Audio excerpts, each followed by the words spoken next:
আমার জানা মতো সম্ভবত 12 জন সাবমিট করেছিল, 3 জনেরটা গ্রহণ করেনি, আমারটা গ্রহণ করেছে এবং অন্য 9 জনটা গ্রহণ করেছে। স্বচ্ছভাবে হয়েছে আমার কাছে মনে হয়েছে, এবং কেন হয়নি, কি কারণে হয়নি যাদেরটা, তার ব্যাখ্যাও করেছে, যার ফলে আমার কাছে বেশ ট্রান্সপারেন্ট মনে হয়েছে প্রক্রিয়াটা, এবং ওনারা বেশ পরিচ্ছন্নভাবে সেটা উপস্থাপন করেছে, কারণগুলি ব্যাখ্যা করেছে। এটা আমার মানে একটা গ্রহণযোগ্য নির্বাচনের ক্ষেত্রে নির্বাচন কমিশন এবং সরকারের যে দায়বদ্ধতা রয়েছে, যে আন্তরিকতা রয়েছে, তার একটা প্রাথমিক প্রতিফলন আমি দেখতে পেয়েছি আমার অবজারভেশন। আর নির্বাচনে আজকে যেটা হলো সেটা হচ্ছে গণতন্ত্র পুনঃপ্রতিষ্ঠার যে পদক্ষেপ, সেই পদক্ষেপের চূড়ান্ত পর্যায়ে আমরা পৌঁছালাম।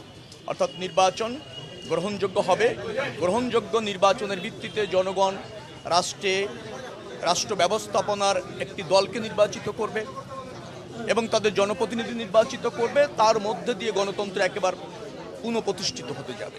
সেই প্রক্রিয়ার মধ্যে আমরা চলে গিয়েছি। এটা জাতির জন্য অত্যন্ত সুদিন।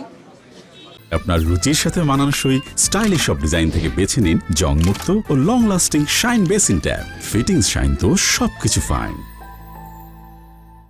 আমাদের যারা ভোটার আছে, যারা রাজনীতিতে সবসময়ের জন্য নিজেদের মতামত দিয়ে, রায় দিয়ে গণতন্ত্র এবং রাষ্ট্র ব্যবস্থাপনাটাকে যথা উপযুক্ত রাখতে চায়, তাদের জন্য সুদিন। প্রার্থী হিসেবে তো অবশ্যই আমার জন্য এবং অন্যান্য প্রার্থীর জন্য সুদিন। না, আমি সেরকম দেখছি না। অন্তর্বর্তীকালীন সরকার এবং প্রশাসন সব দলকে, সব প্রার্থীকে সমান সুযোগ দিচ্ছে, কিন্তু এখানে একটু অসমতল আছে। সেটা হচ্ছে এনসিপি বা জামাতে ইসলামের যদি আপনি বলেন যে ভোটারে সমতল হতে হবে, সেটা তো আপনি পারবেন না। কর্মীতে সমতল হতে হবে, সেটা তো পারবেন না। তো জনপ্রিয়তা, ভোটের আধিক্য, ভোটারদের উৎসব, কর্মীদের অ্যাক্টিভিটিস, এটা তো বড় দল এগিয়ে থাকবে, এটাই ন্যায্য। কিন্তু সব রাজনৈতিক দল, সব প্রার্থী সমান সুযোগ পাচ্ছে, সে ব্যাপারে অন্তর্বর্তীকালীন সরকারও সংকল্পবদ্ধ, প্রশাসনও আপনার তাদের দায়িত্বে নিয়োজিত।